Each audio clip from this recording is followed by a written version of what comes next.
Well, what a pleasure to be here. My favorite town, Sacramento. Love state politics and state policy, and I've been associated with many people over the years, including Don Kirst, who's here tonight, and the real historian of the California State University. And it's a really good time for me to look back. I'm going to focus on the last 8 years of the State Board and the legislature and the Brown administration. And so my message for younger people here today is that the best years of my professional career were from ages 71 to 79. It was a chance to really put it all together, and so you don't have to worry about the longevity of what you do as long as you stay at it a long time. So that'll get to some of my major themes here. Whoops. Trying to get it to go forward. Maybe you can just do them and I'll tell you. Yeah. I don't know what this. Okay. So let's go, skip the first one there.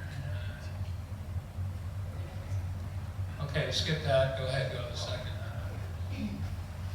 Okay. So from all these years of working on it, and in DC and here, I came up with some guidelines that I've worked with. Some of these I've learned from Governor Brown. If you're going to improve state education policy, you've got to have a lot of patience. It's going to take a long time. It'll take more than 8 years. It's like pushing something that's very, very big.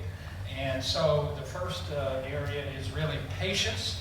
And a second byword is persistence. We have tried to follow our policy lines, stick with them, not zigzag around, and persist. Then the humility of it all. The state is big and diverse. And so in a lot of things that we've tried, we weren't sure what was going to happen. The local control accountability plans and so on, there've never been anything like it, and so we weren't sure that it was going to work. Then our fourth one has been continuous improvement, always looking to improve. I'll show you the new dashboard for state data on education. And it's been completely overhauled, and there'll be another overhaul soon. But the last 8 years I've been extraordinarily lucky. There's a theory of policy change by Professor John Kingdom, who's at the University of Michigan, and he talks when the policy window opens for big change. And I participated in one of those eras in 1964 to 1967 with Lyndon Johnson and the Great Society, and many, many things that were passed during that period. And this has been somewhat of a similar period. And the theory of the policy window is 3 things come together. First of all, you have a rising tide of revenue. So ever since 2012, the state's revenue has gone up, significantly. And I understand that the next governor is going to have quite a nice budget situation, given the growth in the economy. So you get a rising tide of revenue. Then you get a united political coalition that was sustained for many, many years. We've had essentially the same coalition for 8 years, pushing in the same directions. So patience and persistence. And the third is you have a lot of big ideas. And so we tried, when those 3 come together, you can make really some major changes. So let me just relate to the humility of the whole thing. When you're looking at this, it's just a gigantic system. So that state policy, you're trying to move this around. I always say, I wish I'd been born in Delaware or Rhode Island or something. We could get everybody in this room that was a leader and figure this thing out. Instead, we got this behemoth, as you see there, of 6.3 million students and a very diverse population for sure. Our enrollment is larger than the 22 smallest states. Holy crow. Our education budget is bigger than the total budgets of something like 25 states. So it's a behemoth. It, of course, goes a huge amount from, if we were on the East Coast, we'd go from Maine to South Carolina. And then when we've been below national average in spending, indeed considerably below, and made the National Assessment for Educational Progress and above the nation's average of child poverty. And lastly, we have a large English learner population as well, which is, we're really happy that we've been able to work on that as well. So let me detail for this talk the top priorities, and all the priorities, but what do you really do? People say, well, what are you trying to do? And really, when you look at what is education in many ways, it is the imparting and the understanding of knowledge and skills and the ability of students to do things. And so in the last 8-9 years, we've completely overhauled all our curricular areas. We moved to the Common Core state standards in English language, arts, and math, and we set as our standard, all students should be ready for success in college and or career. And that means, for example, that we want all our students, our state assessment is set on the level that if you get at level 3, which is now considered, quote, grade level, you'll be ready to go on to a 4-year or 2-year school without remediation, and you'll be able to enter a sequence of career pathway courses. So we've raised the standards considerably. The next generation science standards created by the National Research Council and the National Academy of Sciences, that really has a lot of interdisciplinary scientific knowledge that was never featured before in K-12, and it has a lot of creativity of hands-on science.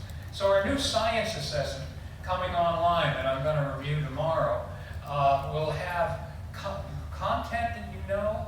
It'll have how do you understand the interdisciplinary linkages across the scientific disciplines, and then on the computer you'll have to be using hands-on science and with experiments. So this is not your grandfather's old multiple choice test in that regard. And we've completely overhauled history and civics with a focus on civics, and that has been updated. So at the center of things, you'll see, not only in our policies in the state board, but in the California Teacher Commission, these academic standards, and then we spell those out with curricular frameworks to guide teaching that helps you on how to teach. That's really at the center of much of what we're doing. Now, when we came in, California has been very much controlling the local spending and local budgeting process. And so one of the things we wanted to do was return more flexibility to the local districts. Essentially, it's as simple as this. We were going to be very explicit on what you need to accomplish as a school system or a school leader or a school teacher, but less, and we're drawing with how you do it. So focus on what, less on how, deregulate the system, cut out a lot of the earmarked programs, and then come in with accountability plans and updates through the locals process in that regard, and then have a state system of support to support the locals that are struggling. Multiple measures accountability, we just had test scores. And the hardest thing really to work on, and I'm sure you think about this at Sacramento State, how do you improve classroom instruction? When you get done with all of the things that we need to do, including some of the outside problems students are facing, you're really aiming in many ways at improving instruction, improving learning. And how do you do that when you're at the state level? And what is your game plan to do that?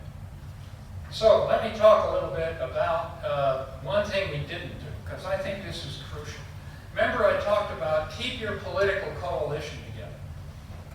When we started, we had a Democratic administration, President Obama and his appointed Secretary of Education, And I really felt they did not understand our complexity and our policy overload. We were doing a lot of things. They wanted us to do more, even more things.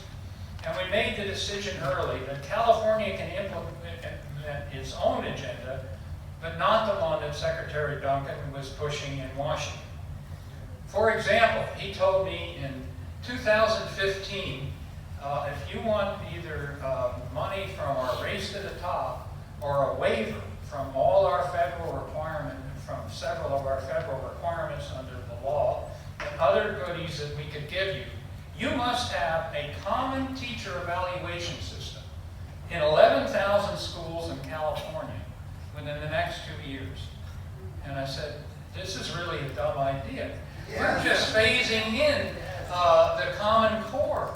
We're trying to teach, persuade teachers to undergo a lot of curriculum change. This is not the time to land on them with a lot of test-based accountability. Moreover, I'm not sure we know what a single plan would be for teacher evaluation in that regard. And moreover, he was driving it significantly by test scores. And of course, the test scores, when you phase in a brand new assessment, which we've called Smarter Balanced, and I'll come back to, they're going to be all over the place in the early years. So the timing was terrible. So we just ran into a tremendous problem with the Obama administration. We're all Democrats, and in terms of the Brown administration and the federal administration. So not making those kinds of changes, don't overload the system.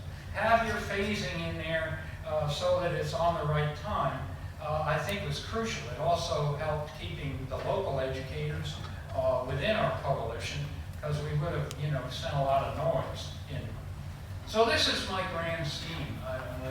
Those of you on this side, I guess, can't take a look at it, but it's the state policy alignment strategy, and it's one that I've forged over the years from work that I've done with some research organizations around the country, other universities. And at the center of the whole thing are what you're trying to teach, and that was really driven.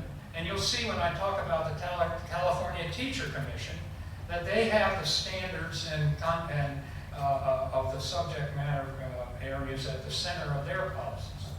And then you take all the policies that you can think of that you think are important, and you try and change them to improve instruction in, let's say, math, science, and history, civics. And you then work with all of these instruments. So starting at the top there, I talked about overhauling the content of the curriculum and with the standards. We had to come up with all new materials. All our textbooks and the teaching materials were out of date, so we revamped all of those. Digital materials. As teachers, what was so interesting was teachers were searching for things to teach this new challenging curriculum, and they were picking up all sorts of digital materials and splicing them into their lessons, helping them do that. So the curriculum area has been heavily. Secondly, no particular order here, we overhauled the state assessment. So the old state, our new old state assessment, like the SAT and the ACT that the universities use, it was a paper and pencil test. Our test is called Smarter Balanced for grades 3 through 8 and 11. Is it computer adapted? If you're struggling with answers, we give you some easier questions. If you're doing well, we give you harder questions. All kids take it on computers starting in 3rd grade. We've had very little trouble. We've had almost no trouble with this system in terms of technical breakdowns, and the pupils seem to find it more interesting than bubbling in. The students are asked then to defend their answers. Why is this the answer? And we also give them a performance exam where they're given a problem like nuclear power. They're given a bunch of sources about nuclear power, and they have to come up with their own ideas. So this is a long way from that. The SAT, paper and pencil test, no expended response, and as an old-fashioned essay rather than what I think is the newer thing of a performance exam. So at some point we will be trying to talk higher education into looking at these alternative policies. That's one of the big battles we're having now. So the assessments, we have a brand new English language assessment. The old one was really not well designed for what we're using it for. It didn't measure very well how students were doing. The biggest one over here is called, principal and teacher policy. How do you build the capacity of 350,000 teachers and all the administrators that are out there to teach a brand new curriculum? So people say, what keeps you up at night? And that's really, we still aren't there. That's the patience and persistence. So all of a sudden you're confronting teachers, like an elementary teacher, with the 4 basic new areas of curriculum. And so we have engaged a lot in overhauling pre-service education. Sacramento State's part of that. I'll talk about that in a minute. We've really ramped up what is called in-service education or professional development. Use teacher networks for teachers to help each other. We had one program where outstanding teachers went around the state helping other teachers. We have lots of professional learning councils at the local level where teachers get together by grade level or subject matter level. And so those 2 areas have been really very strong. We've held off on evaluation, as I indicated earlier. But they're very, the teachers are reporting they like what they're getting, they think they like what that they're doing, they think they're better prepared, but they need more to really pull this off. And so that's part of the patience and the persistence. Special education, we've made several changes in that and overhauled the shifting more to a multiple tier system of supports. Where the problems of special education grow out initially from general education. So we're focusing much more on general education and prevention, and also have new teacher training programs there. Tremendous teacher shortage in that area, so we next year we'll have over $100 million in new training for special education teachers through a legislative appropriation. Finance, completely overhauled the finance system. It was really complex. We have one of the people in the room who were 10 people in Sacramento understood it. Rick Simpson. There's 9 others. It was really complex. He's now retired, so now we're down to 9. I got him that would have understood that system. So we overhauled it. It was very straightforward. There's a base grant. There's a grant where you get more for low-income students, and then you get more for English learners who aren't low-income students, and for foster care kids. So it is, and you get 20% more for these special, these identified children. But if you have a high concentration of them in your school district of 55% or more, then you get about 40 to 50% more per pupil. So we've increased the spending in low-income school districts by 50% in the past 5 years. These are districts that are pretty homogeneous, low income. The system is simplified, and we have a local accountability plan, which is another working with patience and persistence, which we keep revising every year to make it better.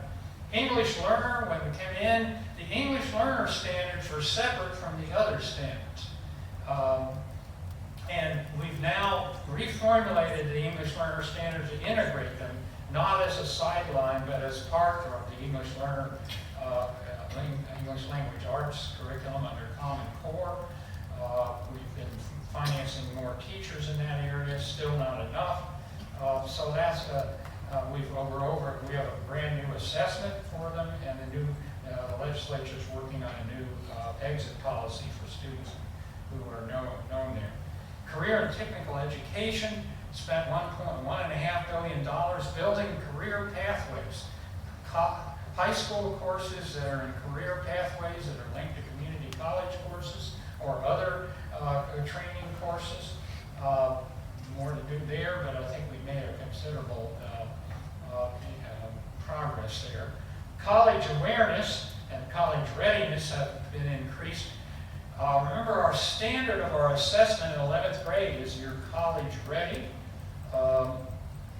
And so that's been a big boon. We've been able to harmonize the placement policies of Cal State, which is overhauling its placement policies in a major way, particularly in mathematics, so that they use the Smarter Balance scores from our 11th graders as one of their predictive things and things to work with in the senior year. The community college placement is really not the detailed placement in the core classes, but whether they're ready for college work. That also is linked to the high school assessments. Our collegiate leaders have supported Smarter Balance. So as you may know, Smarter Balance became on the hit list of a number of politicians and states, and our university support and community college support for the system was really vital in that regard. In our new dashboard, we have a college and career indicator, which looks not just at your test scores, but at your coursework. Even looks at programs like junior ROTC for career technical education, and finally waivers and flexibility. So now, just looking at the next one, you'll see that the coherent instructional system, this is a chart where you look at, this is for students, for teachers who are already in the system. And so you see here that the teacher learning subsystem, we have a considerable amount of professional development where teachers are pulled out during the school day, instructional coaching, teacher collaboration time. Teachers need time to collaborate. We have a system of supplemental supports for struggling students, and we've overhauled the instructional materials and assessments. So you look at, again, you see here, the focus is on improving instruction. How do you do that? It just, you set your learning goals at the center of it, and then around this you work things in terms of the initiatives that I've talked about. Okay, but let me talk a little bit about the California Teacher Commission, because Cal State is a huge purveyor of teachers and supplier of teachers and of administrators in the system. So the California Teacher Commission is 19 members appointed by the governor. It was established in 1970. It's an independent commission. The state board is then the counterpart of the CTC. And so they have taken the K-12 standards that I spent a lot of time here talking about, and they have then woven them into the standards for programs and their standards for teaching that they train their teachers in. So if you look at the CTC approach, they have a set of standards for preparation. They feature performance assessments. In other words, teachers are given a performance assessment at the end, and they've overhauled that, and then they accredit teacher programs. It used to be focused on inputs a lot. Now it's focused much more on performance assessments, how you teach at the end of your program, and the documentation and standard. And they've cut the standards a whole lot, so it's much shorter. And CTC has worked to improve the quality and accountability. They focus on teacher training. Do you have a plan for instruction as a teacher? Do you adapt your instruction to the pupils? And how can teachers use the new assessments? So it's very interlocked with ours, and we confer with them. The chairperson of the California Teacher Commission lives 4 blocks from me on the Stanford campus, Linda Hammond. And we take long walks every other Sunday and coordinate our policies. So the CTC standards for preparation really focus on the diverse learners. As you know, social emotional learning of students and their feeling that they can succeed, positive mindset, and all of and related things of that have been growing and the standards for preparation, outreach to families, and various restorative practices like restorative justice for discipline. So we've increased the clinical areas there through the CTC. And we strengthened the teacher performance assessments, as you can see, with new standards, and also the administrative performance assessment, and how, focusing more on how administrators support good teaching and diagnose and guide school improvement through getting teachers together to work together, and teams of teachers. And then the performance assessments are deeply embedded in whether you get renewed as a university or a college. And there's a lot of use by CTC of surveys of teachers and administrators who are 5 years out. Did you think what you got was any good? And so that also relates to these, as you can see there under the ideas of other outcome indicators, as well as program completion rates at the university.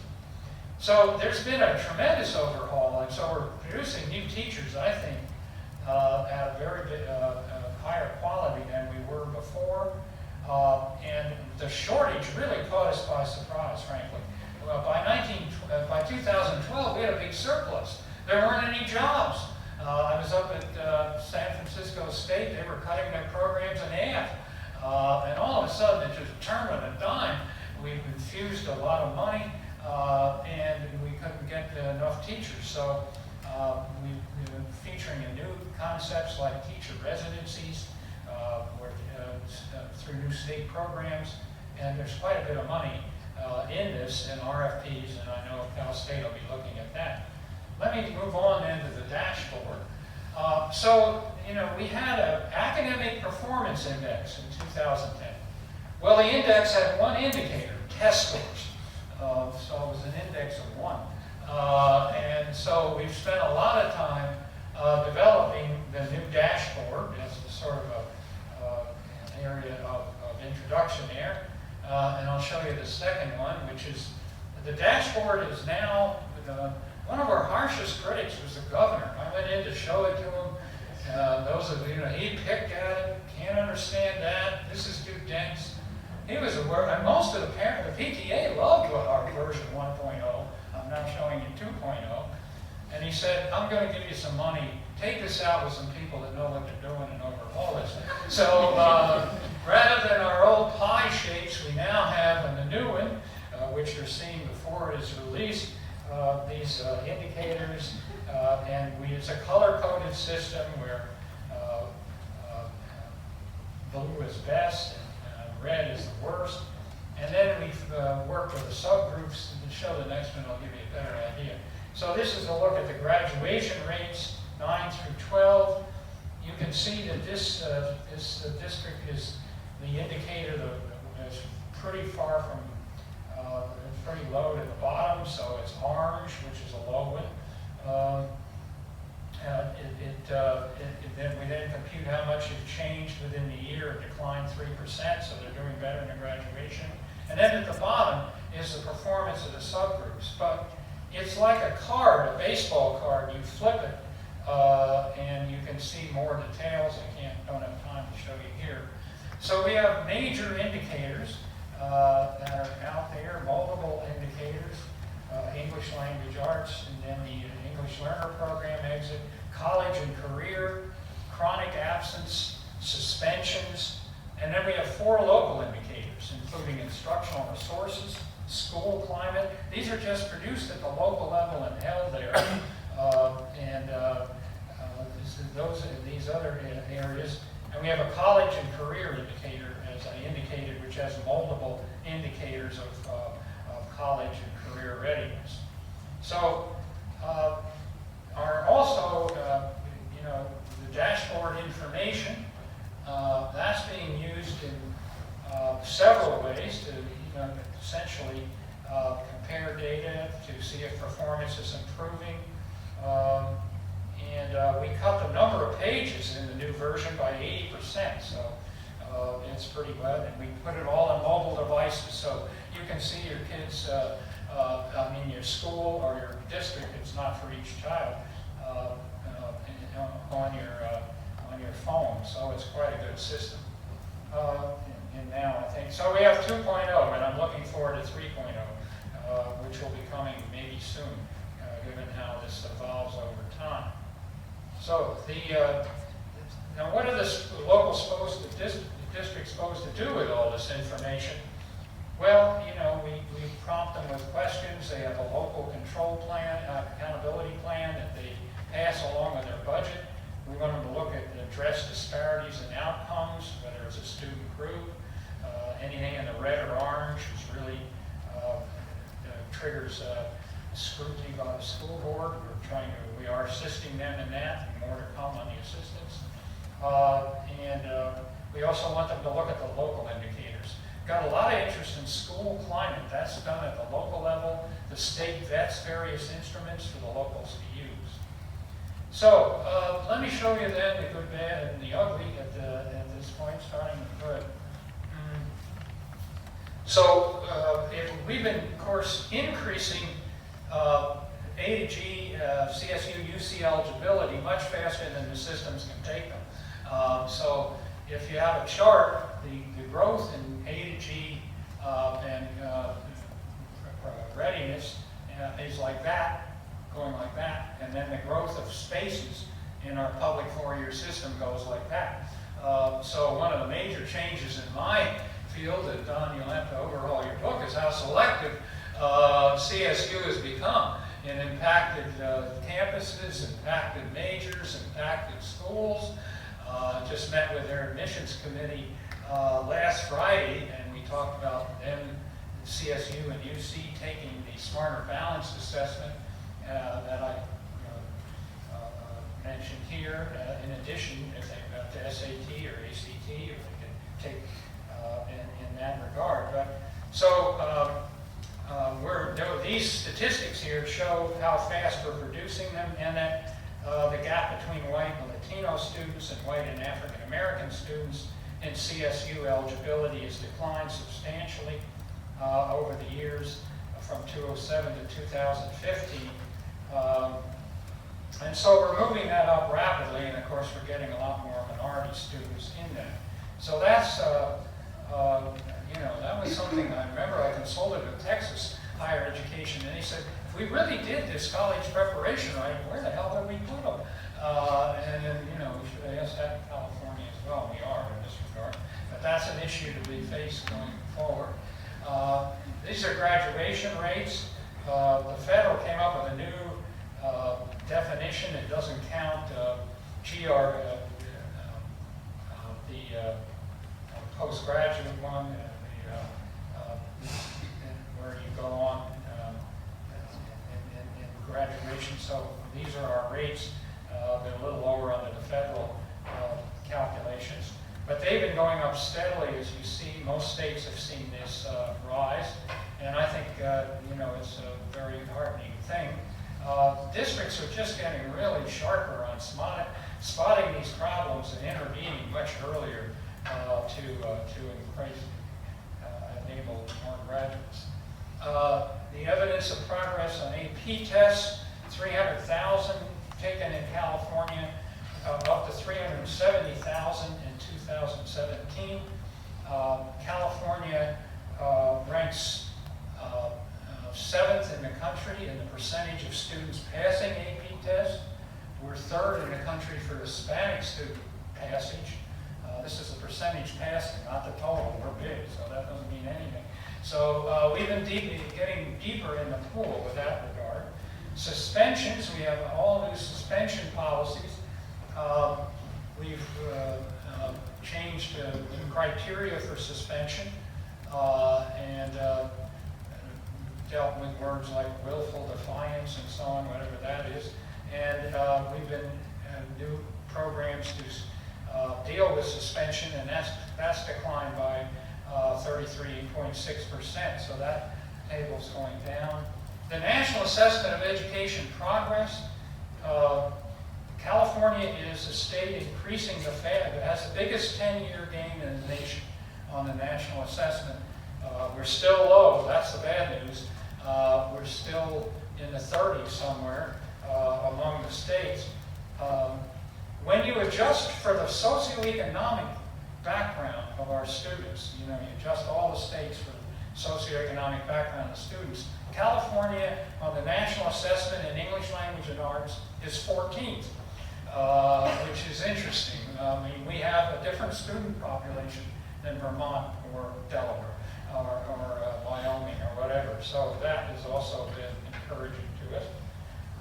And then finally, per pupil spending, yeah, we've had a lot of revenue. K-12 education has been much better funded than post-secondary education, no question about it in my mind. And so we were the #1 state in the nation in terms of increase from 2011 to 2016, 26% in that regard. And we're now up, not adjusted for cost, to 23rd nationally. And so we've been rising. But when you adjust, the bad news is, when you adjust for our high costs of housing and living, we drop back down into about the low 40s. In other words, we can't pump money in fast enough to keep up with the rise of housing costs in California. It's like chasing your tail. We've been dumping, providing money, but the cost of living keeps going up. So if you adjust our per pupil expenditure for the rise in the state cost of living, we haven't increased as much, and we're not doing so well there. Finally, I would add we still have the substantial achievement gap, which has made little progress over the past few years. That all students are going up. Our Asian students, once we did the Smarter Balanced Assessment, the old assessment was a closed-end assessment. When you get into a paper and pencil test, there's nowhere to go. When you test kids on a computer and you're doing really well, you keep pushing them up and up and up. So we've had a substantial rise in our scores at the high end, particularly among the Asian population. Wow. And so we're moving it up, but the gap is still there as we move forward. So that's a disturbing and difficult problem that we're working on. So this is sort of a galloping overview by 7:15 of California state policies and some success and a lot of challenges. I'm very interested and encouraged by this new report. Came out from a big group that Stanford School of Education put together called Getting Down to Facts. It was released on Monday. There are 19 in-depth studies of different parts of education. And essentially they say we've been making progress, we're moving in the right direction, we have a foundation to build on, but there's just a tremendous amount more to do in improving instruction, in providing the finance to support that, and to deal with the various issues that students are facing in their outside lives, and whole bunches of areas like special education, pensions, facilities, all of those that are in this report. So I think this report is really a good one to look forward with, and so hopefully we'll have an afterburner. And as I leave the State Board of Education, I'll be working on the next phase of all of this. So let me close there with I guess I would end saying our policies are, to me, coherent and they are aligned. And so they fit together and they reinforce each other. And we try to address most of the gaps, but we're still not having the policies at the depth that we need to really get the success that we need. So I'll stop there and we'll take some questions.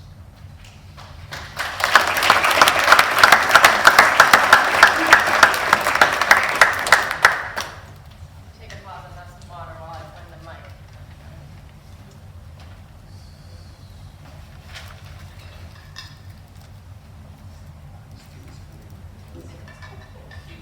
Keeping it warm.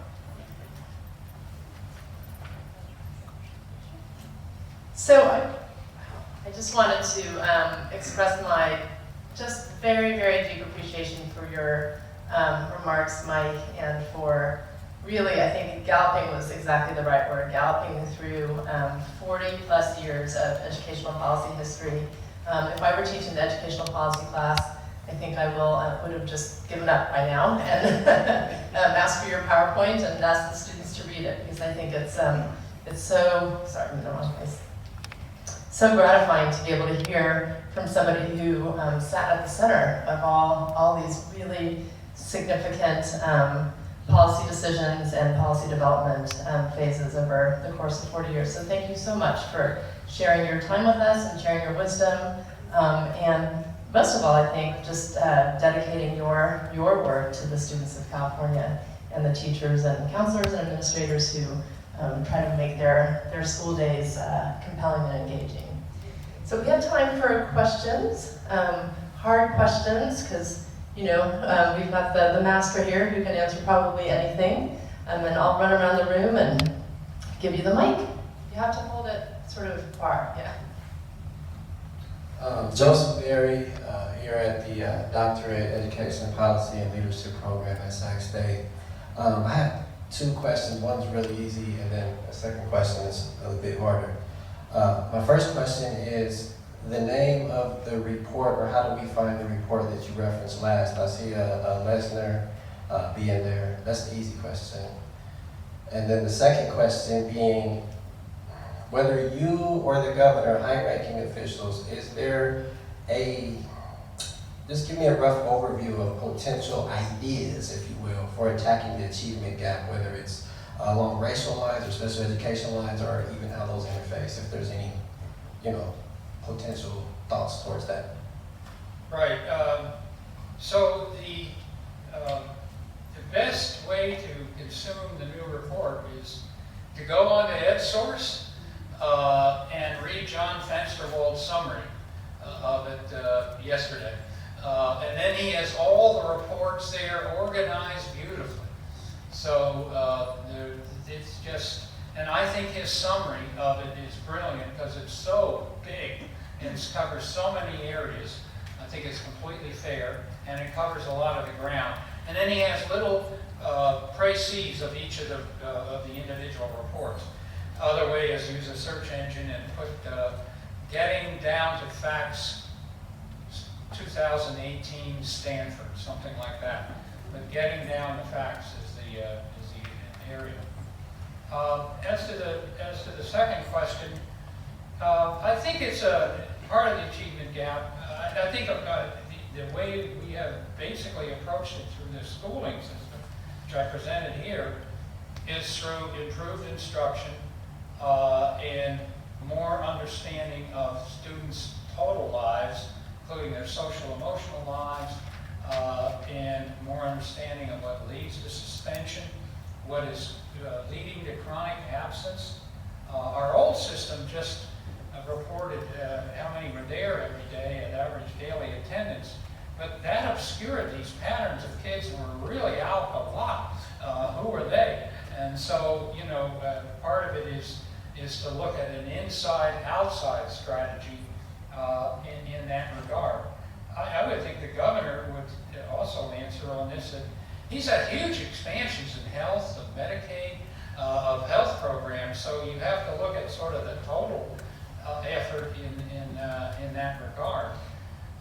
So I think that our staying the course is that the educators can do it, but they need a lot more help than they are getting. They probably need more pay, and we have to really improve the interaction between teachers and students, and focus on what I focused on tonight is instructional policy. I think it's somebody else's policy that would put together the other parts. I thought one of the best organizational ideas Republican Governor Wilson had. He had the idea of a secretary for children. And he created a secretary for children, and he created a program called Healthy Start. which looked at the inside and outside. We have a few veterans of that program I see here. I worked hard on that. And then Davis came in and made it just a Secretary of Education for education. It's really, I think we need a children's policy. I did a report in 1989 with 24 authors for PACE called The Conditions of Children in California. And we looked at every aspect of children's lives, their religious lives, what music they listen to, all the other kinds of programs. And I think that, you know, you really need a more of a children's policy focus. So I hope that that's where we need to go in the future, and putting these policies together. So I gave you a look at integration, coherence, and alignment of schooling policies. I think we need to have a bigger vision of children's policy integration, and maybe the next administration can make a start on that. You have another question back here? Hi, Frank Appleson, a professor of leadership in the EDD program, and I wanted to hear you talk about teachers, and in particular, one, why do you think the surplus turned into a shortage, and two, a little bit more about what you're doing about it right now. Yeah, the part of it, of course, well, maybe the biggest part, there's not a clear answer to that, but is it cyclical? That, the recession was really deep, the teaching jobs dried up, and we cut the capacity of the systems to produce them. So that there was just not a view that there wasn't a job here for people, and they weren't entering the field. That's one. Two, I've been looking at these surveys, and you probably have too, of younger people who are, 18 or so, and how many want to go into teaching and the decline of that. I mean, that's more than just a cyclical thing. And so we're beginning to run into harder competition from that angle of it as well. People aren't, the other theory was it was a big reserve pool of teachers. These are all these people who left teaching for one reason or another, raised kids or whatever, and we could get them back from this reserve pool of teachers who were certified but out of the field for a while. Well, they haven't been coming back at as fast a rate as they have before. There's some underneath changes here that are really quite worrisome. And then you add up, of course, the housing costs in a lot of the urban areas, and you get really a problem of how you live. And we're never going to build enough houses for teachers to live in at some subsidized rate. I mean, I applaud that idea, but when you got over 325,000 of them, that's not a big solution. So we have been focusing initially on the shortage areas of special ed and the STEM subjects, and really looking at those. And the legislature appropriated this round $125 million in programs for teacher residencies. The belief is that the teachers trained as residents in that model, they stay longer, so over time you pay more, you save money because they don't turn over as much. We have a big program for people who are below teaching level but working in schools who want to then become teachers. And special education, we've really put some serious money into that, $100 million alone. That's a lot of money for that field. So we're back to subsidizing it. We have a teacher recruitment center. CSU had one of those before, and it lapsed because we didn't need it. Now it's back, and now it's back in a different form. So we're trying to deal with it, and I don't know what to predict on where this is going, whether it'll bounce back quickly. I know the CSU programs have come up. There's a lot of private entry. I'm convinced we're getting better teachers' quality. I feel more true about that in terms of pre-service more than I do about the supply. So we're working on the shortage areas at this point. When you get into massive loan programs for teachers, forgiveness of loans, you spend a lot of money people who would have gone into it anyway. And so it's a struggle to devise policies to incentivize the marginal person who wasn't going into teaching, and here, I gave you this incentive and now you go in. Moreover, there's high turnover. That's another problem. What are we doing about turnover? And we don't really have a strong policy on that. So we've got time for 2 quick questions. We'll have one here and one there. We're going to do a little, we have a little surprise for Mike, and then we can adjourn for cake, and you can feel free to approach him and ask for a question at that point too. Thank you. Elliot Spoon. I'm a student here at the credential program, Dr. Baker's cohort. And you spoke about the English language framework being woven into the English learner, the EL framework, being woven into the English language arts curriculum. That's something that interests me. I taught 2 years overseas. I taught English, and I've done some work at a bilingual school here in the area. Can you talk about how you plan to combine those 2 curriculums and the effect it'll have on the teachers and the students? Okay, well, the curricula are already combined. So we've done, I think that was 2 or 3 years ago, we did do that job, and it's a scaffolding system where student English learners are scaffolded up into scaffolding up to the English learner arts standards. There's a lot more focus on discourse, talking, and less focus on pull-out programs. So it's much more language rich in that regard, and so it's a different approach, and we've shifted debate away from what language do you teach in, English versus Spanish, more into how do you move up this scaffolding from English learner to full proficiency. So it's a different. We've worked on the what of it in terms of standards and the how of it in terms of how to do it. A colleague of mine, Kenji Akuda, H-A-K-U-P-A, he has an online curriculum for this.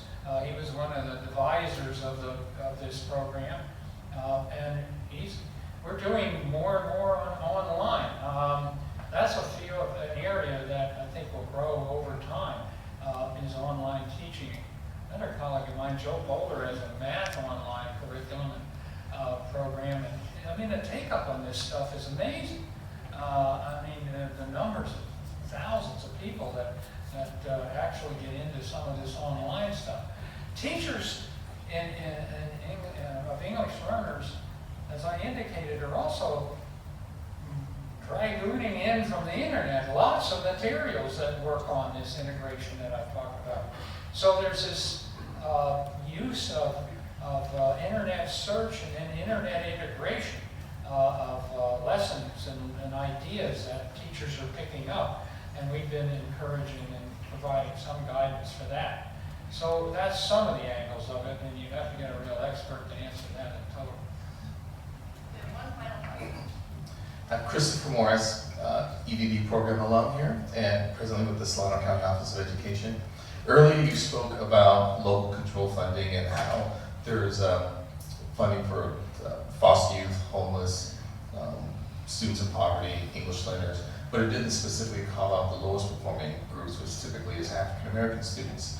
Can you talk a little bit about, I believe it's AB 2635, which is meant to address additional funding for the lowest performing groups, which is typically going to be African American students?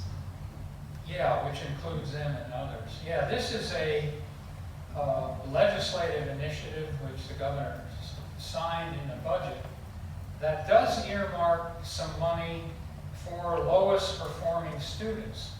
Now, lowest performing students and low income correlate heavily. The correlation there is quite high.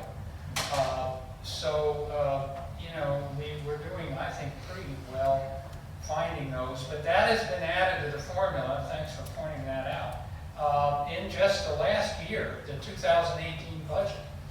It's not a lot of money. It had some strong political push, but there was not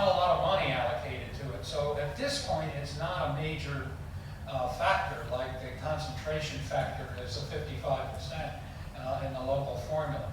So my answer is we'll have to see if it grows. I don't know what the momentum will be, and it's just beginning in a very small amount.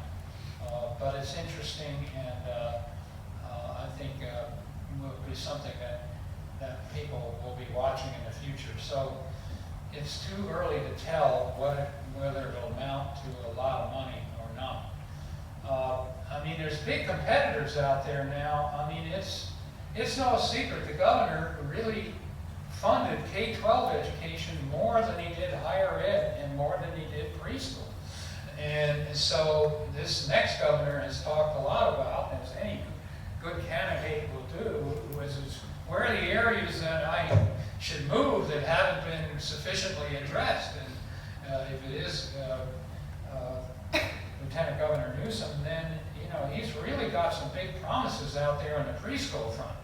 And I was on the inside looking at some of those numbers, and those are big numbers to finance. So that's a big competitor for this sort of thing that you've been talking about, this kind of allocation.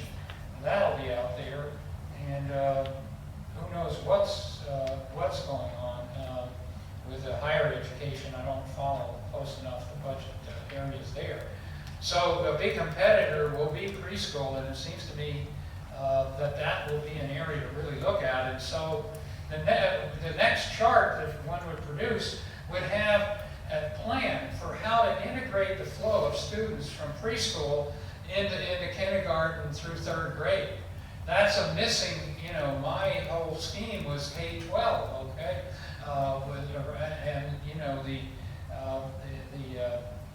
The flow from preschool on. The training of the teachers, my God. I mean, that's really bad. They go to the community colleges, they get a grab bag of superficial, they mean the preschool teachers, superficial courses, and it amounts to a number of hours, and then you're off to the races and going to be a preschool teacher. I mean, it's as far away from CTC movement we talked about here and the overhauls of the state of the programs on the Cal State campuses. So I've always been worried about, they need to pull up preschool, they need a chart like my wheel there. You got to do everything there. You can't just provide slots. The argument is create more slots for preschool. Who's going to teach them? What's the quality going to be? You need to consider all these things the way we did in K-12, and I haven't seen any grand plan that's doing that. It's an argument over slots. So maybe that's something to work on, would be a comprehensive view, integrated systemic state reform for preschool. Hopefully we'll see that in the next